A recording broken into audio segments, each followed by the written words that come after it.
governo do Lula ter retornado ao poder no Brasil é sintoma de um erro que foi feito pelo Brasil antipetista. Na entrevista você tinha uns radialistas petistas, né?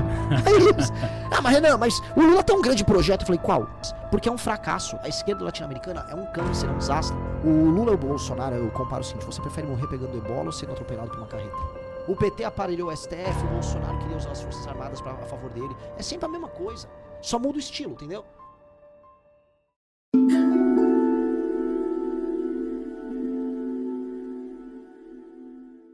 E o Lula? Qual é o teu conceito do Lula? O Lula é o maior, é o maior destruidor de sonhos da história do Brasil.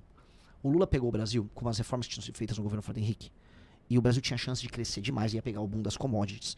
Ele poderia, fazendo uma reforma previdenciária, flexibilizando a área trabalhista no Brasil, cuidando direitinho das contas públicas.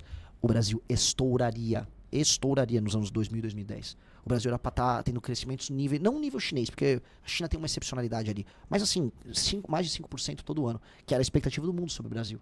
O Lula optou por ser populista. O Lula não endereçou questões envolvendo favelização, não endereçou questões envolvendo investimentos em infraestrutura. O PAC sempre foi uma mentira, foi um grande escândalo de corrupção. Ele não endereçou o aumento da competitividade. Ele não enfrentou o crime como deveria enfrentar. E aí ele só empurrou com a barriga e ficou vivendo dos louros do Bolsa Família, do aumento da bancarização, do ganho de crédito que as pessoas tiveram. Ou seja, o Lula é a maior oportunidade perdida da história do Brasil. E ele destruiu minha geração. O Lula é um inimigo geracional do Brasil. E nós estamos vivendo as consequências do lulismo até agora. E o lulismo era para ter sido destruído quando? 2016 e 2018, quando a Dilma tomou o impeachment e ele foi preso. Essa história tinha que ser encerrada ali. O PT, como força política do Brasil, tinha que acabar. E o Brasil venceu o PT. Eu estava nas ruas em 16, eu derrubei, participei do impeachment, eu convoquei as manifestações, eu estive no comitê do impeachment no Congresso Nacional. Quando houve a convocação de manifestações por da nossa parte de outros movimentos que vão pra rua para apoiar a prisão do Lula, nós estávamos lá na rua. Só que ele voltou. Aí a pergunta é, por que ele voltou? O governo do Lula ter retornado ao poder no Brasil é sintoma de um erro que foi feito pelo Brasil antipetista. Porque o Brasil antipetista, antes do Bolsonaro, venceu o PT. A gente derrubou o PT. A gente fez as maiores manifestações do mundo, a gente convenceu o Congresso, fez o impeachment, o Lula foi pra cadeia. Por que ele voltou? Porque esse ciclo começou em 2003, com a vitória dele em 2002, e termina em 2016 com o impeachment. Era pra ele não voltar. Ele voltou por um erro que o Brasil cometeu, que tem a ver com a pergunta anterior, o apoio cego que nós fizemos aos erros do Bolsonaro. Se a gente não tivesse apoiado o cego o Bolsonaro e falado, não, a gente vai apoiar a Lava Jato, não vão desmontar a Operação Lava Jato, o Lula tava preso. O Lula estava preso, o Cabral estava preso, todos os operadores daqueles escândalos estavam presos. Mas não, o Brasil falou, não, o Bolsonaro tem um plano. Precisamos salvar o Flávio Bolsonaro da rachadinha. Mas deixa eu voltar ao PT, porque assim, o PT voltou ao poder por causa desses erros. O PT retornou agora e ele não tem nem projeto. Tanto que o Lula ganha falando de picanha. Não tem. Qual é o projeto? Não tem. Eu fui pro Ceará e aí lá tinha uns radialistas, igual eu tô dando entrevista, você tinha uns radialistas petistas, né? Mas Renan, mas o Lula tem um grande projeto. Eu falei, qual? Por favor, senhor, é um homem da imprensa. Não, ele tem um projeto aí, qual? Falamos para a proposta do Lula para 2026. Tem o pé de meia, né? Pé de meia. O projeto do presidente de uma das 10 mais importantes nações do mundo hoje é dar uma graninha para um aluno que apenas vai para a escola. E aí ele gasta no tigrinho, ele gasta com bet aquele dinheiro. É isso? É isso o projeto? Eles não sabem porque não tem. O Lula nem sabe explicar por que ele é candidato.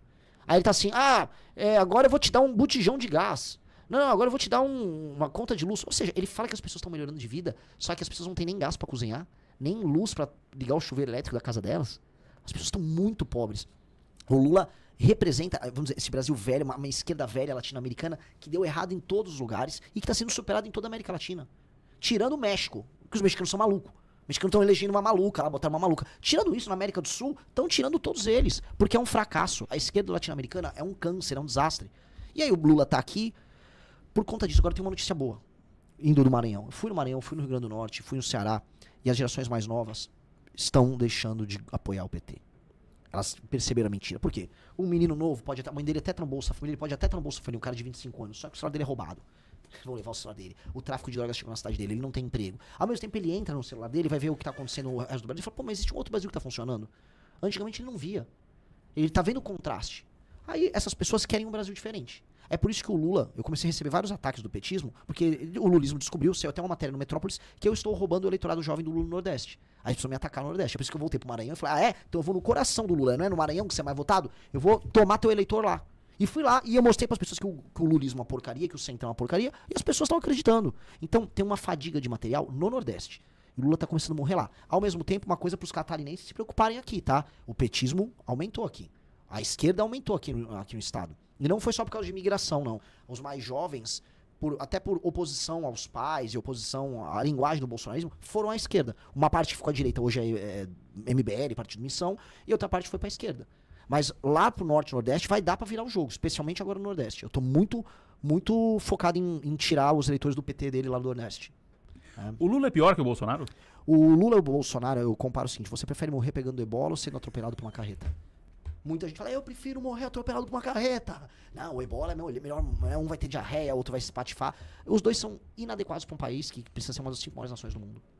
Porque o Lula fez campanha falando o seguinte: olha, se eu perder, o Bolsonaro fica. E o Bolsonaro, se eu perder, o Lula volta.